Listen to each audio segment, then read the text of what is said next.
last night? Did you see those Cowboys? I tried to tell you, even before Christmas, something's going to happen for those Cowboys. I think we're a very resilient, mentally tough team. Our only focus is on Dallas right now. Jackson runs up the middle, big hole, 30, 20, nobody there, touchdown Ravens! Andy Dalton's pass is deflected, and it is picked off.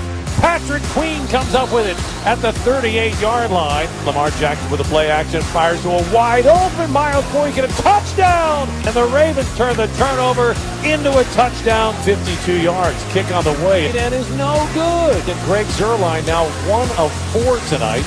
And Baltimore defeats the Cowboys 34-17.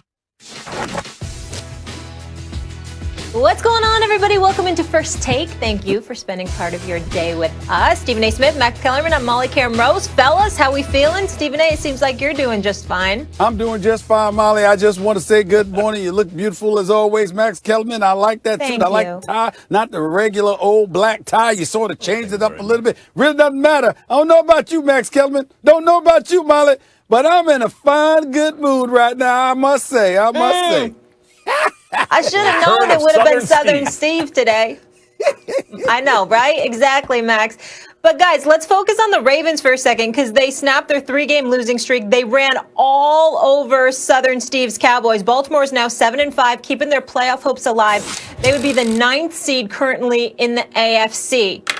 Steve, what do you think? Is this a good Ravens or bad Dallas Cowboys? Well, obviously, it's a bad Dallas Cowboys defense. Let's just be real about it. Mike Nolan should have never been the defensive coordinator. It's an absolute embarrassment what they have done. The Dallas defense has basically given up on him. There's no way to slice it. Jalen Smith was out of position about 15 different times. We know he's not that bad.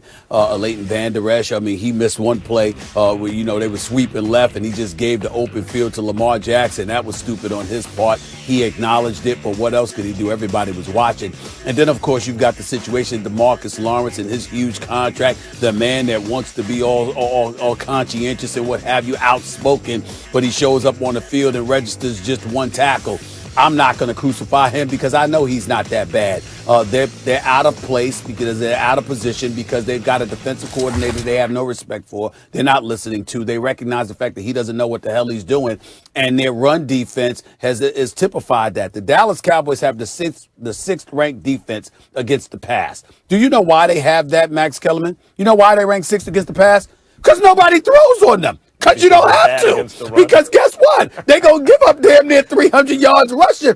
Do you know that the Dallas Cowboys, the worst run defense in the league and the worst defense overall in the league, because they're the worst run defense in the league, at a time, in a day and age where it's clearly easier to pass than run the football. Everyone wants to run the football on the Dallas Cowboys. They have given up 2,014 yards rushing, okay, in 12 games. This is how pathetic they are. They are horrible as a defensive unit. There is no question about that. Andy Dalton didn't play bad. The offense isn't horrific. It's the fact that their defense stinks. Their defensive coordinator has no business having his job. And Mike McCarthy, who elected to bring him on board, shouldn't have his job because that's who he selected as his defensive coordinator. And Jerry Jones needs to retire himself because as a businessman and a marketer, he's an absolute genius. But as a guy that puts a football team together, there's always some part missing. You don't want to sit up there and take care of Dak Prescott, or you want to take care of Dak Prescott, but it's after you take care of Ezekiel Elliott, after you take care of Amari Cooper, Jalen Smith, Leighton Vander Esch, DeMarcus Lawrence, and all of this other stuff. But then you're going to bring in a coach that don't need to be coaching any of them. This is what the Cowboys are. They're bad. The black cat is running around all over the place. And for those Dallas Cowboy fans out there, miserable on this particular morning, I couldn't be happier. Well, go ahead, Max. Cowboys are bad, no doubt. But that was actually good Ravens. And look, here's the bottom line. The Cowboys are terrible against the run. They're dead last in rush defense, right? They give up over 160 yards a game on average. Not 300, like you said, Stephen A. Over 160. But against Baltimore, they gave up almost 300. Baltimore doubled what the Cowboys normally give up. They didn't beat it by 10 or 20 or 50 yards. They basically doubled it. That's because Baltimore can really run the football. And that's what you're looking for. Lamar Jackson coming off of COVID. Remember when Cam Newton came off of COVID and I was like, something's not right. I think he may be suffering lingering effects. You said the same thing. We don't want to, obviously we're speculating. We're not doctors, and who knows? Even the doctors don't know, right? But he really was playing differently. He just looked physically different. And Belichick came over and gave him a tap. Remember all that stuff? I was looking for that with Lamar Jackson. Let me see how Lamar Jackson looks coming back, because they can't afford any missteps if they want to make the playoffs, the Ravens. With the Titans and the Colts record, they really have to win these games. And Lamar Jackson's performance, whether he can get back on track and kind of resurrect his season because it was trending in the wrong direction, that was really significant. Lamar Jackson was the fastest dude on the field again. And yeah, he missed some throws, but how is that dime to Hollywood Brown?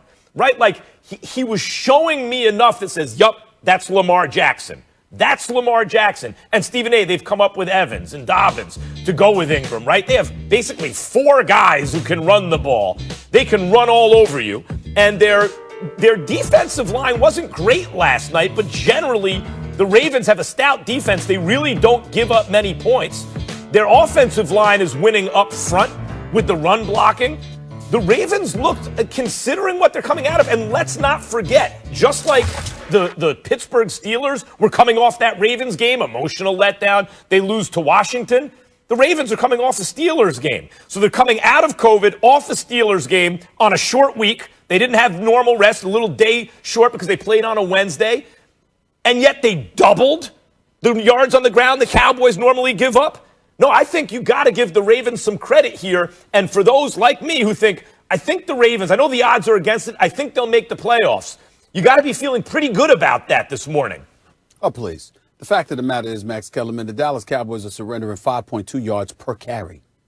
I mean, that's one of the top 3 worst all time. 5.2 yards per carry. That's how awful they are. I'm talking about collectively over the course of this season. The first 12 games, that's number 1. Number 2, they've given up damn near 300 yards on at least 2 or 3 occasions this year. You can run the football all day long on the Dallas Cowboys. I'm thinking about it. And when I tell you, Max Kellerman, having the numbers right in front of me, when I tell you that they're historically bad against the rush, Max, the yards allowed, okay, because they give up a whole bunch of yards. They're dead last in yards allowed per carry. This is who they are. Okay, so I'm just telling you right now, when you look at them, and oh, by the way, they're number 1 in the league, Max, in pass attempts against them. It means people barely throw the damn football against them, Max Kellerman. That's what I'm talking about here. It's embarrassing. You walk into a game in the year 2020 when all of these rules and regulations have been implemented into the National Football League. I mean, as Ray Lewis once told me, it's damn near, it's a damn shame because you can almost get penalized for having bad breath on a football field. That's how bad it is for defensive players right now. According to the rules that the NFL has implemented, we don't want you touching these dudes. That's why you got teams throwing the football more and more and more every day, because it's tougher to pass, it's tougher to run rather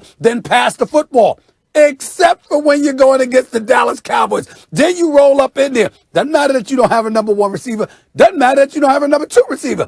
Doesn't matter if you sit up there and you say to the Dallas Cowboys, look, we're running this way on this play right now. Find a way to stop us. And they still can't do it. You know how you defend the run. It's about gap protection, man. You got to sit up there. You got to stay at home. Do your job. Man your assignment. That's all you got to do. And for some reason, suddenly, these dudes don't want to listen.